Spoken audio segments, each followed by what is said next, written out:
오늘 하나님께서 우리에게 주신 말씀은 시편 2편 1절에서 12절 말씀입니다. 제 성경으로는 구약 805에서 806페이지에 있습니다.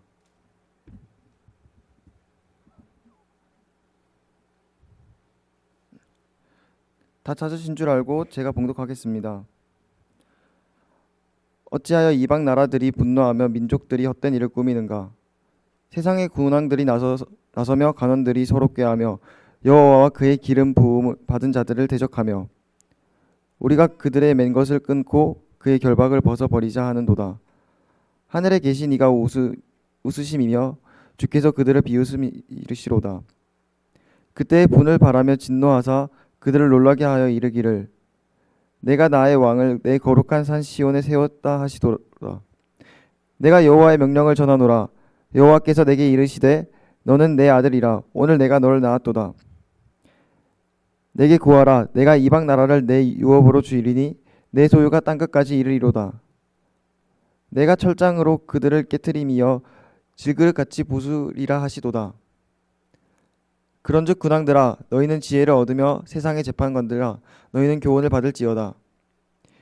여호와를 경외함으로 섬기고 떨며 즐거워할지어다. 그의 아들에게 입맞추라. 그렇지 아니하면 진노하심으로 너희가 길에서 망하리니 그의 진노가 급하심이라.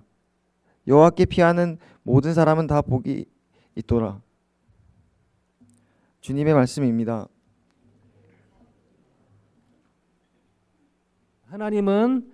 하나님은 저희가 복을 받기보다 더 복을 주기를 원하시는 분이십니다. 아멘요? 하나님은 저희가 정말 받기를 원하는 것보다 훨씬 더 복을 주시기를 원하시는 그런 하나님이십니다. 이 시간 그 마음을 같이 나눴으면 좋겠는데요. 다시 한번 우리 해피 뉴 이어 같이 한번 인사해 보실까요? 해피 뉴 이어. 해피 뉴 이어. 자, 한국말로도 새해 복 많이 받으세요. 같이 인사해 보실까요? 새해 복 많이 받으시기 바랍니다. 새해 복 많이 받으시고 풍성히 누리시며 넉넉히 나누시는 2024년 보내시기를 주님의 이름으로 간절히 축원드립니다. 영적인 복뿐 아니라 여러 가지 사실은 전인격적으로 하나님은 복을 주시길 원하시죠. 그 말은 저희가 복을 받을 준비만 돼 있다면 충분히 받고 누릴 수 있다는 것입니다. 그러나 안타깝게도 적지 않은 사람들이 특별히 크리스찬들도 또 저희 포함해서 이 복을 누리지 못할 때 받긴 하지만 또 누리지 못하거나 또 나누지 못하는 안타까운 삶을 살기도 합니다. 다음 주에 매우 추워질 거라고 기상 예보가 있는데요. 혹시 그래서 비행기가 못 뛰면 오늘 인사한 거 취소합니다. 우리 지체들 더 남아도 되고요. 너무너무 추워서 저희 집에 막내 아이도 학교에서 그 공부하는 그 랩탑 같은 거 뭐 좋은 건 아니고요. 다 돌려주면서 집에서 공부할 수 있으니까 추위에 준비하라고 그렇게 또 실제적으로 다음 주로 준비하라고 지금 얘기하고 있는데요. 폴라 볼텍스 극소용돌이라고 하더라고요. 그래서 다음 주는 엄청 추울 것 같습니다. 여러분 잘 여미시고 옷 따뜻하게 입으시고 특별히 요즘 감기가 유행인데 감기 조심하시면 좋겠습니다. 이 추위는 잠깐 왔다 가지만요. 사실은 우리 스튜던트 지체들이 왔다 가지만 한국에 연장한 지체들도 지금 4명이 있는데 사실 어떤 면에서 이제 부러운 거죠. 한국 좀 갔으면 좋겠다. 근데 경험상 보니까 1, 2주가 좋습니다. 한국 가면 가족도 없고 뭐 왔다 갔다 할 때 보고 안 해도 되고 뭐 마음대로 막 살아도 될 것 같고 근데 1, 2주 지나면요 멍해집니다. 그렇게 우리 누리자매가 한국을 좋아하는데 미국을 그리워하게 될 것 같은데요.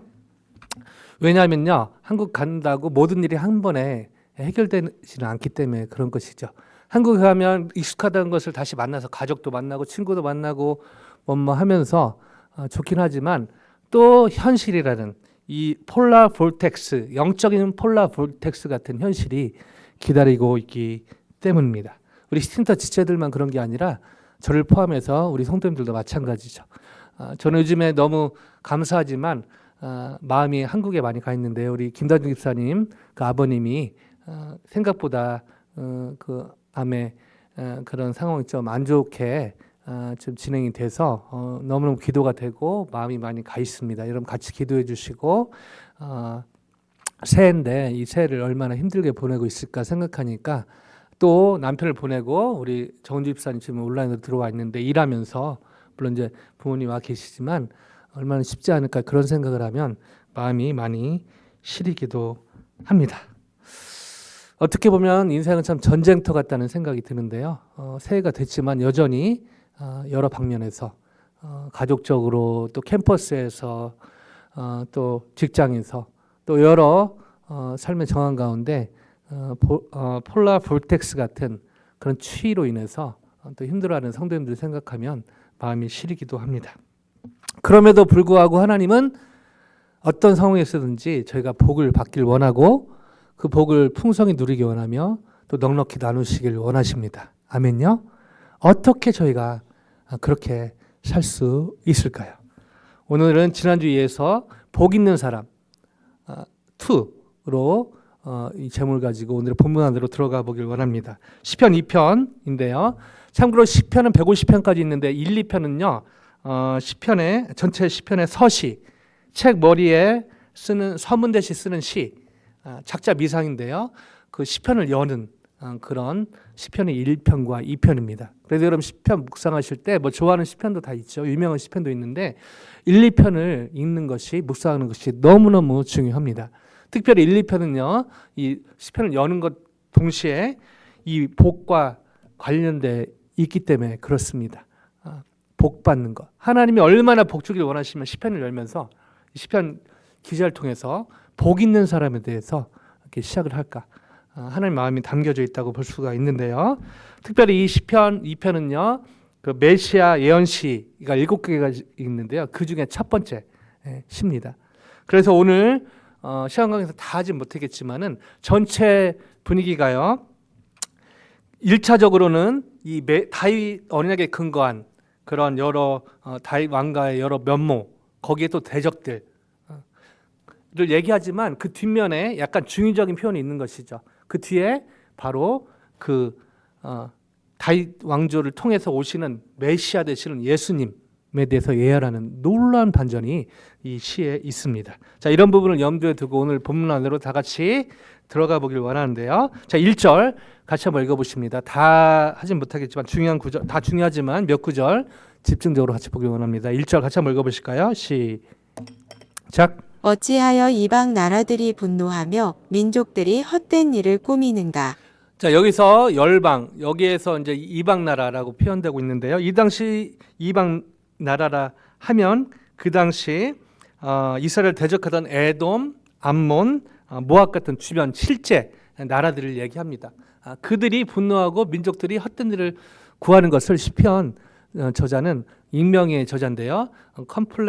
컴플레인하는 그들의 모습을 헛된 일이라고 얘기하고 있습니다. 그러면서 그들의 행위들을 이렇게 구체적으로 또 얘기하고 있는데요. 2절요. 같이 한번 읽어보실까요? 시작. 세상의 군왕들이 나서며 관원들이 서로 꾀하여 여호와와 그의 기름 부음 받은 자를 대적하며. 자, 구체적으로 그 주위의 군왕들이 그 리더들이 여호와와 그의 기름 부은 자. 자, 서두 말씀드렸지만 서두의 그림을 가지고 그 말씀 안으로 들어가면 이해가 쉽거든요.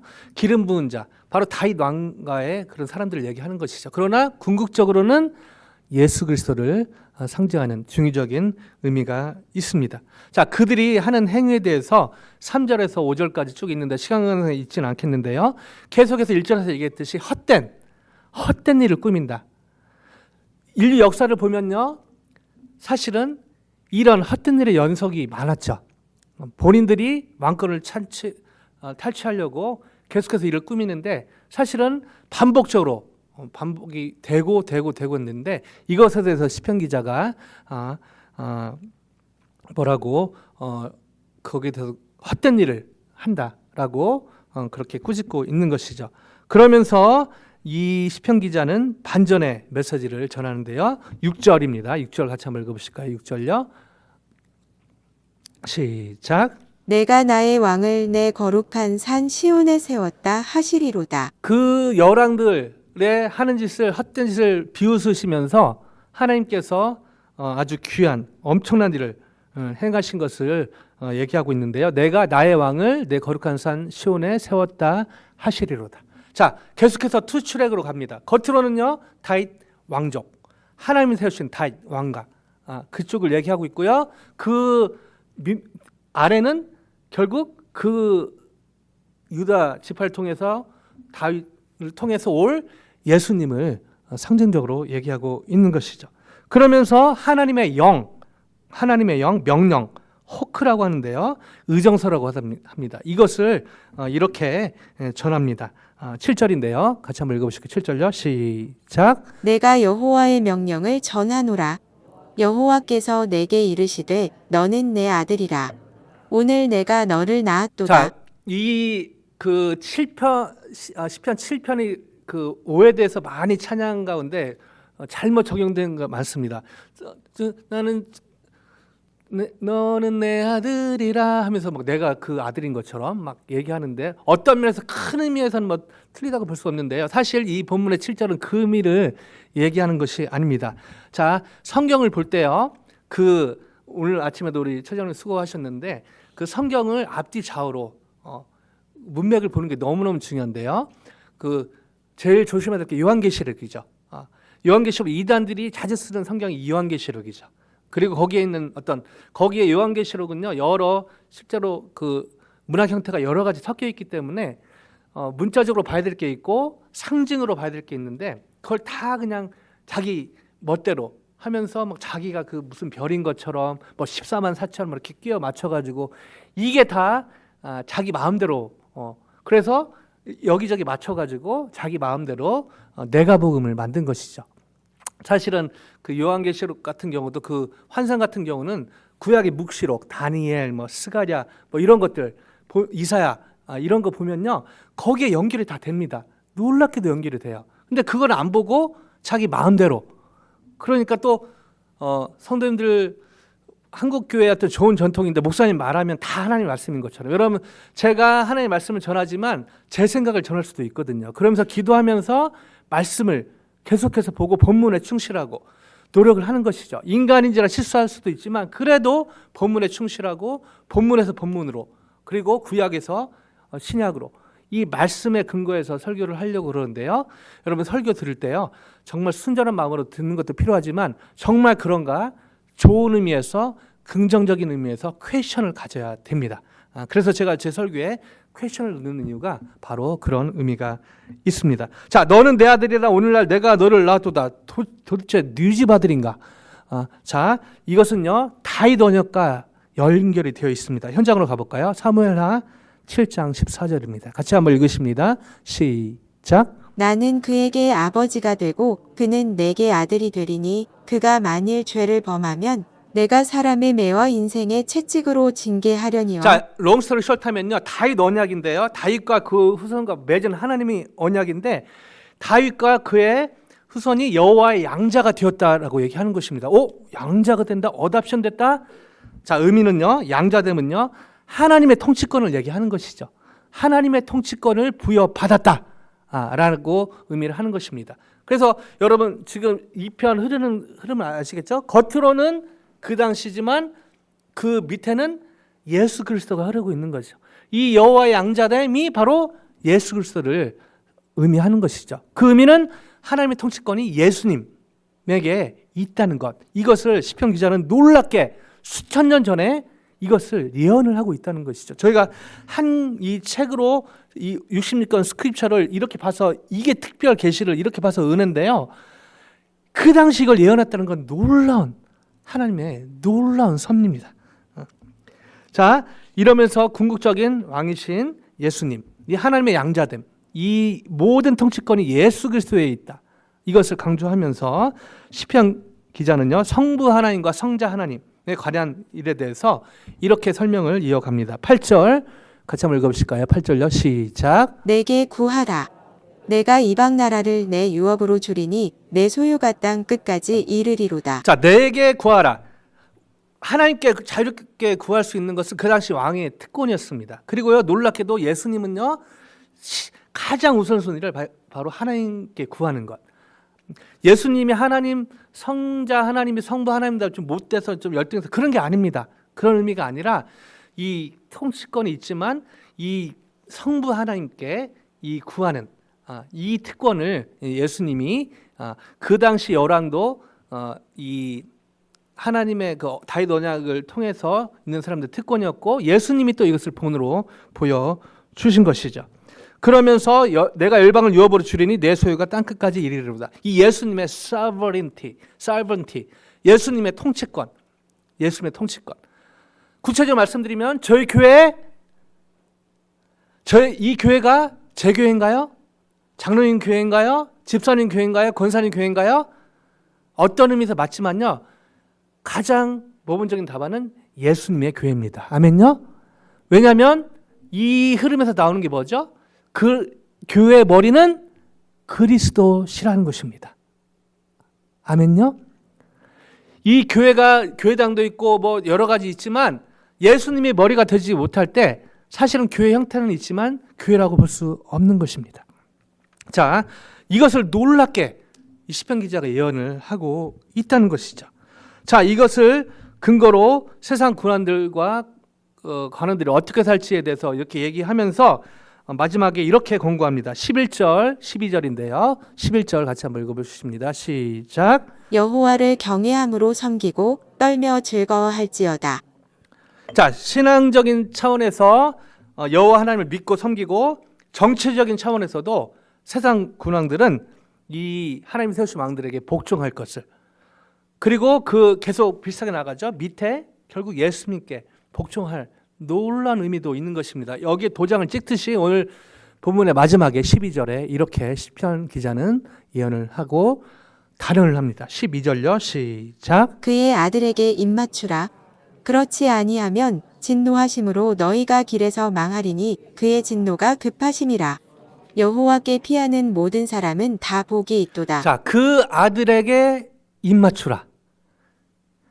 자, 그리고 이 그 아들에게 입맞추라. 이 표현에 제가 집중할 필요가 있는데요. 성경에서 보면요, 그 발에 입맞추는 이 발에 입맞추는 행위는 종으로 복종하겠다는 의사 표시의 의미가 큽니다. 즉 여기 그의 아들에게 입맞추라. 겉으로는 그의 어떤 하나님 세우신 왕들에게 복종하라는 의미고요.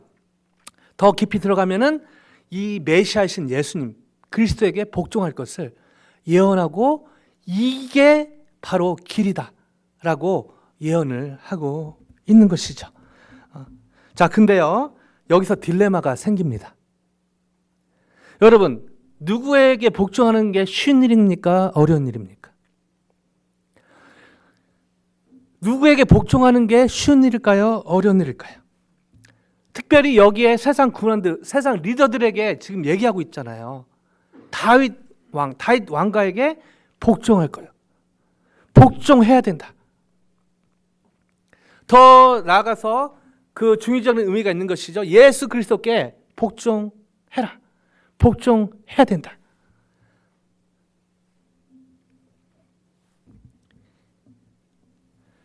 순종도 어렵지만 복종은 더 어려운 것이죠. 이게 말처럼 쉽지 않다는 것입니다.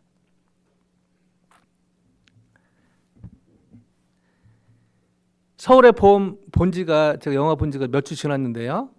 계속해서 잔재가 남아 있습니다.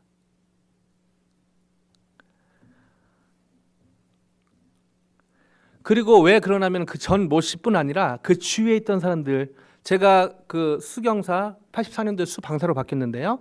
근무할 때 거기에 그 골목 성명에서 우리 어르신들은 기억하실 텐데요. 거기 전모 씨와 옆에 사람들이 우리는 거기에 책임이 없다. 모른다. 근데요. 저를 더 치를 떨게 만들었던 것은 거기에 뒤에 있는 사람 중에 교회 다니는 사람들이 많았다는 것이죠. 성당이나 교회 다니는 사람들이 대부분이었습니다. 그리고 역사가 증명하지 않습니까? 쿠데타였다고. 근데 우리는 정의를 위해서 했다. 근데요, 더 치가 떨리는 것은 바로 적지 않은 시간, 적지 않은 순간순간에 저와 여러분과 교회 다니는 사람들이 자주 쿠데타를 일으킨다는 것이죠. 어디서요? 여기요. 쿠데타, 여러분 쿠데타 유튜브에 쳐보세요. 관련된 그 알고리즘이요. 겁나게 많이 뜹니다. 진짜 끝도 없어요. 근데 더 짜증나는 건 뭔지 아세요? 저와 여러분, 교회를 다닌다는, 또 직분이 있다는 사람들 가운데 12.12때는 12.12만 그랬지만 한 날이 아니라 하루에도 몇 번 쿠데타가 일어나는 현장이 바로 여기라는 것이죠.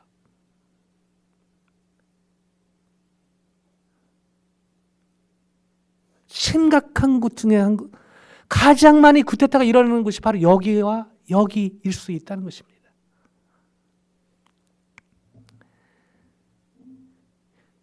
이런 상황에서 하나님께 복종한다요? 하나님께 순종한다고요? 쉽지 않은 것이죠. 우리 사랑하는 스튜던트들 보내면서 정말 제가 기도하는 것은 이 쿠데타가 좀 덜 일어났으면 좋겠다. 저희가 죄인이기 때문에 죄를 짓습니다. 쿠데타가 일어납니다. 일어나더라도 빨리 잘못했다. 주님 앞에 회개를 빨리 하는 사람이 좋겠다. 스튜던트를 향한 마음이고요. 우리 성도님들을 향한 마음이고 저 자신을 향한 정말 소원 중에 올해 어떤 것보다 쿠데타가 일어났을 때 빨리 감지했으면 좋겠고 빨리 인정했으면 좋겠고 빨리 주님 다시 주님 자리 찾아가세요. 어떻게 이게 가능할 것인가 질문이 딜레마가 생긴다는 것이죠. 놀랍게도 시편 기자는요 12절 끝에 이런 얘기를 합니다. 그의 아들에게 입맞추라 복종하라 그렇지 않으면 진노하심으로 너희가 길에서 망하리니 그의 진노가 급하심이라. 끝에 어떻게 마무리하고 있죠? 같이 읽어보실까요? 여호와께 피하는 모든 사람은 다 복이 있도다. 그 한글 어떤 버전으로 했는지 모르겠는데 되게 잘 한 것 같고요. 그 개역개정에는 여호와께 피하는 그 모든 사람에게 다 복이 있도다 얘기하고 있고요. 그 개역 한글에는요 여호와를 의지하는 자는 다 복이 있도다 이렇게 얘기하고 있습니다. 자, 여호와를 의지하는 자는 다 복이 있도다. 히브리어 원문을 보면요, 히브리 원문에 그 문자적으로 해석하면 이거는 이제 문자적으로 해석할 필요가 있는 거죠. 상징이나 어떤 그런 시지만 시적으로 표현했다기보다 사실적으로 얘기했기 때문에요. 여호와를 의지하는 자는 그 안에서 피난처를 찾는 자라고 얘기하고 있습니다. 그 안에서 피난처를 찾는 자. 그 개역개정이 너무 잘 표현을 했는데요. 여호와께 피하는 모든 사람은 다 복이 있도다. NIV도 너무 표현을 잘했죠. Blessed are all who take refuge in Him. Blessed are all who take refuge in money가 아닙니다. In that person, in the king from Moab, in myself가 아니라는 것이죠. Blessed are all who take refuge in Him입니다. 아멘요? 여기서 저희는 서두의 질문에 대한 답도 찾게 되는데요. 어떻게 하면 새해 복 많이 받고 풍성히 누리고 넉넉히 나눌 수 있을까요? 하나님을 피난처로 삼을 때, 하나님을 intentionally, 의도적으로 피난처로 삼을 때 저희는 결과적으로 새해 복 많이 받고 풍성 누리고 넉넉히 나누게 될 줄로 믿습니다. 근데 저희가 자주 돈이나 환경이나 학교나 어떤 교회 건물이나 어떤 그룹이나 가족이나 심지어 나 자신이나 여기에 take refuge 할 때가 자주 있다는 것이죠. 그게 바로 그냥 take refuge 하는 게 아니라 영적으로 보면요 spiritual coup입니다. 영적인 쿠데타라는 것이죠.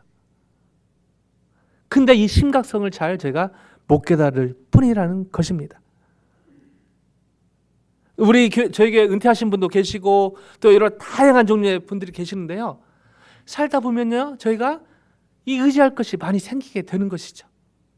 오해하지 말 것은 재정이 필요 없다, 사람이 필요 없다, 뭐 가족이 필요 없다, 뭐가 필요 없다가 아닙니다. 오해하시면 안 됩니다. 그것도 하나님 주신 복인데 그런 하나님 주신 복보다 복 주시는 하나님께 피난처를 두어야 한다는 것이죠. 아멘요. 하나님은요, 저와 여러분에게 건강의 복도 주실 것입니다. 아멘. 재정의 축복도 주시길 원하십니다. 아멘. 건강의 축복도 주시길 원하십니다. 아멘. 근데 그것보다 하나님이 주신 복보다 훨씬 중요한 것, 복 주시는 하나님이시라는 것입니다. 그리고 그 하나님을 refuge, 피난처로 intentionally, 그래서 때로는 집에서도 가족과 떨어져 있는 공간이 필요한 것이죠. 캠퍼스에서 바쁜 와중에서 그게 어떤 강의실일 수도 있고 라이브러리일 수도 있고 어떤 공간일 수도 있지만 도미토리일 수도 있고요. 직장에서 바쁜 현장에서, 정말 바쁜 현장에서 그 누구가 아닌, 그 무엇이 아닌 바로 하나님을 refuge, 피난처로 삼을 때 저희는 그 결과로, 열매로 새 복 많이 받고 누리고 나누게 될 줄로 확신합니다. 말씀을 마무리합니다. 예수님은요, 저희의 피난처 되십니다. 예수님은요, 구약의 언어로 말씀드리면 저희의 도피성이 되십니다. 구약에서는요, 도피성은요, 어느 누구로 갈 수 있었지만 사실 큰 길도 만들고 막 했지만요, 여러 제약이 많이 있었죠. 그러나 피난처 되신 예수님은 anytime, any place 저희가 갈 수 있는 것입니다. 아멘요. 이게 얼마나 은혜입니까?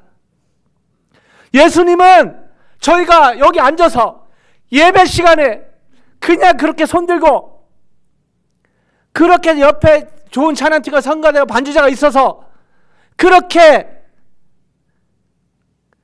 저에게 찾아지는 그런 종교적인 예수님이 아니라 여러분이 한국에 돌아갔을 때 또 세지만 폴라 볼텍스로 인해서 또 영적인 폴라 볼텍스로 인해서 마음이 시리고 어려울 때 바로 그때 예수님은 저와 여러분의 피난처가 되시는 것이죠. 그렇지 않으면 여러분 죄송합니다. 가족도 왼수가 될 수 있습니다. 친한 친구도 왼수가 될 수 있고요. 심지어 교회 가족도 왼수가 될 수 있습니다. 캠퍼스에 친한 사람들, 직장에 친한 사람들, 스틴트 같이 지지고 살잖아요. 같이 살아도 왜요?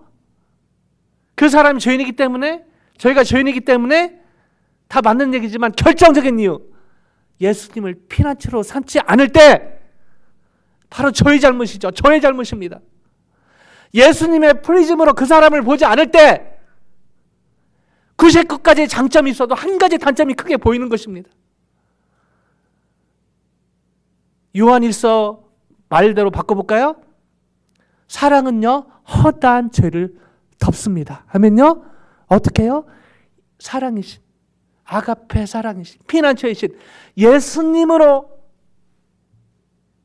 우리 최고사님 기도 속에 녹아져 있지 않습니까? 사람들이 어떻게 하나님을 봅니까? 어떻게 보이지 않는 하나님을 믿으라고 하죠? 물론 교회 다니고 성경 읽고 신앙생활하는 저희들에게는 좋은 조언이 될 수 있지만 믿지 않는 그 누군가에게 하나님 믿으라고, 예수님 믿으라고, 저희가 그렇게 살지 않으면서, 저희가 예수님을 피난처로 삼지 않으면서 그렇게 전도하고 말하는 것 쿠데타고요. 위선 중에 위선입니다. 완벽한 흠이 없는 삶을 살자라고 얘기하는 것 아닙니다. 저를 포함해서 사랑하는 성도님들 한 분 한 분 진짜 예수님을 refuge, 피난처로 삼음으로 가족에게 블레싱이 되고 친한 친구에게 계속해서 블레싱이 되고 더 나아가 나를 불편해하는 내가 불편한 그 사람에게도 하나님 복이 흘러가는 그 통로로 쓰임받는 한 분 한 분 되시기를 주님의 이름으로 간절히 축원드립니다.